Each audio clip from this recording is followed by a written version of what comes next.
Today on the newscast, Israel says that Hezbollah is building up its military infrastructure along the Israel-Lebanon border. We head there today for an inside look. That's next.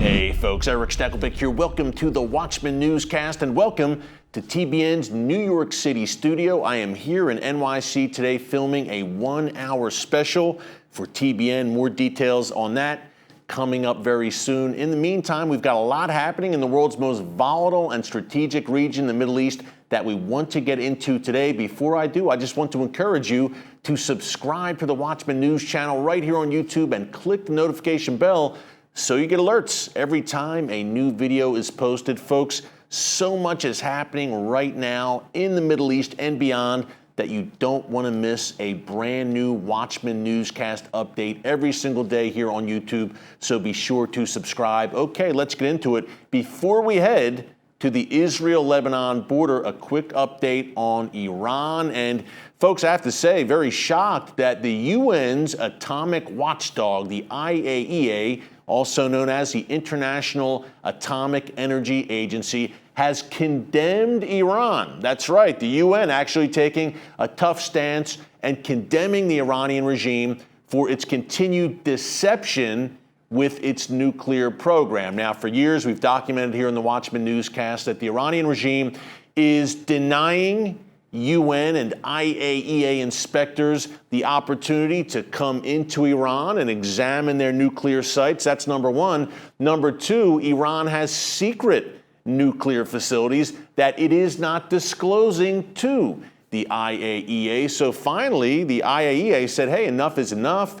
And last night, they agreed to a resolution condemning Iran over this illicit behavior regarding its nuclear weapons program. Of course, the only two nations to oppose the resolution, you guessed it, China and Russia, Iran's very good friends. Now, Iran's response to this was, hey, number one, they said, okay, well, we are going to increase the production of advanced centrifuges at our Natanz nuclear facility.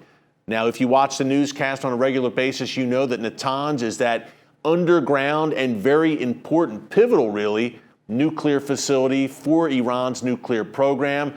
More centrifuges will apparently be spinning now. That is Iran's defiant response to the UN. Also, Iran said they are going to remove IAEA surveillance cameras that were set up at various Iranian nuclear sites. So essentially, the Iranian regime is saying it is about to go dark or take its nuclear program dark. Now, part of that program, at least, has already been dark for years and secretive, but will Iran now say, hey, enough is enough and we're walking away completely? I believe that this is a case of nuclear blackmail, folks. Iran says, if you don't give us what we want, we are going to walk away. We will fully carry out the enrichment process and we will develop a bomb within weeks. If Western intelligence agencies, their comments on the matter are any indication, Iran is very close to that nuclear breakout time. And again, the mullahs in Tehran are saying to the UN, the US, and the world, give us what we want or we will cause a whole lot of trouble. What does that look like? Well, it means, number one, a nuclear breakout for Iran. And it means, secondly, Iran activating its proxies around the region and around the world against, in particular, the U.S. and Israel, possibly sparking a major Middle East war. Other than that, folks, the Iranian regime has been on its best behavior or not.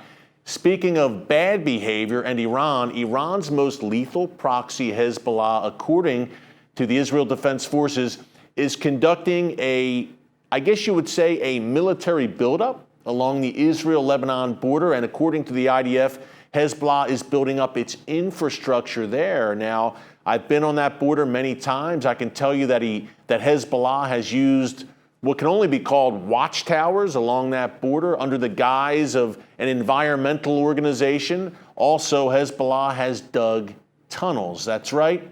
I was there last year, actually June 2021, around this very time, with the Israel Defense Forces. I had the opportunity to go inside, deep inside, one of those Hezbollah terror tunnels that thankfully the IDF was able to uncover. Take a look here as we go to the Israel-Lebanon border inside a Hezbollah terror tunnel.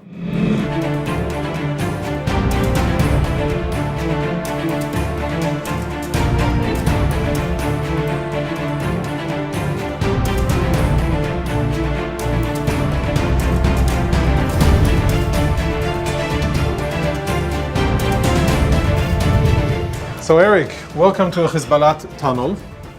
Everything you see around you is how Hezbollah left it. We've added a few features for security, safety, the roof above you, but all of this, all the drill marks, this piece of equipment, and most importantly, this big drill bit, I don't know if drill bit is the right word, but this is basically a cup that was connected to an electric drill, right? And this is how they excavated in solid rock. You can see the size here. They would drill, that would turn, and then they would pull the drill out, knock the piece off with a hammer, right? And then they would take that slab of stone and transport it through the tunnel into Lebanon, and then secretly try to disperse all of the debris inside Lebanon as far away as they could without us noticing. Now, obviously, they failed in that because we monitored where they were operating from, and we had a good idea where the tunnel was. That's one of the indicators that led us to understand that there was a tunnel here. Yeah. But if you look around and if you check out the amount of effort, each cup, right, it takes maybe half an hour to drill. Yeah. See how many places they've drilled, and once we'll go down and you'll see the tunnel, you'll see how deep it is, how far it goes, and the amount of effort that Hezbollah put into having this kind of tunnel. 4 years worth. At least. 4 years worth, at least $5 million US, the equivalent of, and that's without taking into account, you know, how to hide it, the compartmentalization, and the fact that they paid, of course, their the personnel, without factoring in that, only the time of equipment, time, fuel, and the effort to get the debris out. That, by the way, was what determined how fast they could excavate.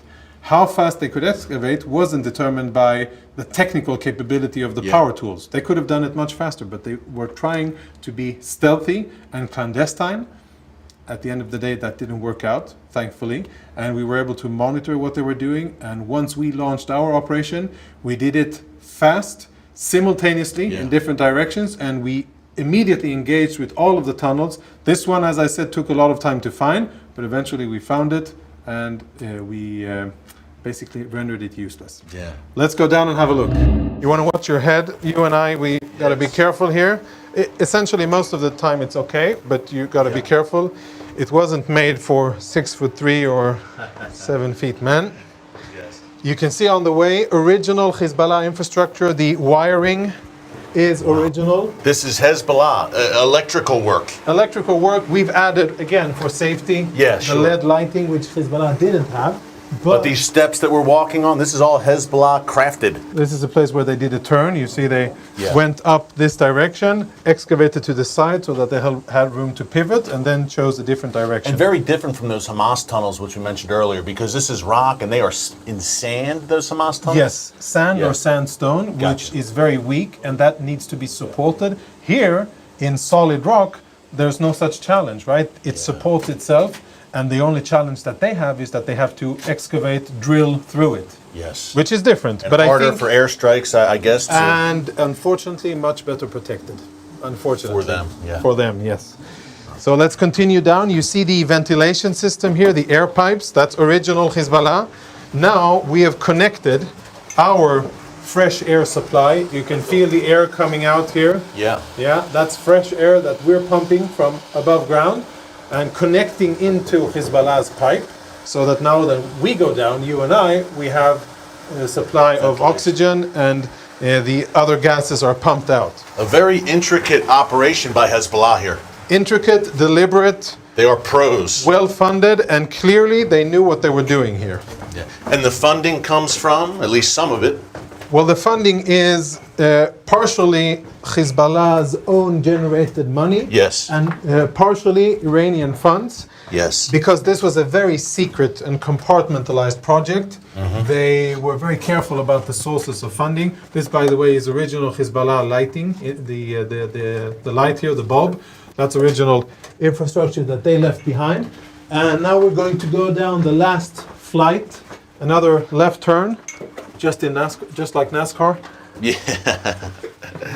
And rest assured, the Iranian regime was very aware of this project. Definitely aware, not only aware, but guiding and providing, as I said, money. Yes. So unlike precision-guided missiles that Iran has the knowledge and Hezbollah doesn't, tunneling is actually quite an expertise of Hezbollah. So they didn't need much outside expertise because they've got lots of years of experience with that. Now we're almost at 170 feet depth. Wow.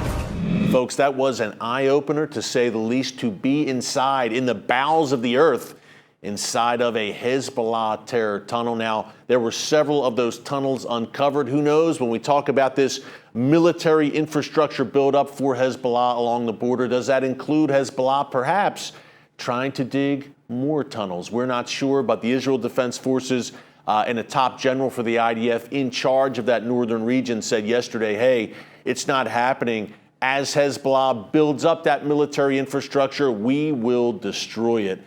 Speaking of that clip that you just saw, if you enjoyed it, that is from the Watchman TV show, which you can see every Thursday night on TBN at 10 p.m. Eastern Time and Fridays at 6:30 p.m. Eastern Time. But if you'd like to see brand new episodes of the Watchman show before anyone else, and again, the Watchman TV show is our 30-minute weekly show where we are on the ground in the Middle East, throughout the region, you can become a Watchman Premium member here on our YouTube channel. Now, for $4.99 a month, number one, you help keep us on the air, but secondly, again, you get that exclusive first look before anyone else in the world at every brand new episode of the Watchman show, including some exclusive behind-the-scenes commentary from yours truly, which we think you'll enjoy. And we've got a lot more planned for our premium members in the weeks to come. By the way, if you're not a premium member, don't worry.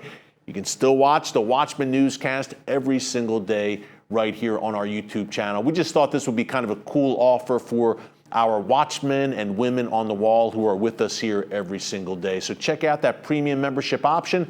Just go to join on our homepage. Hey, thanks so much for joining us here today from New York City. Until tomorrow, God bless you. And remember, never hold your peace. Hey everyone, thanks for checking out the Watchman Newscast. If you enjoyed this episode and want to see more, make sure you go ahead and hit the like button, click subscribe, and tap the bell icon to turn on notifications for new Watchman Newscast episodes every weekday.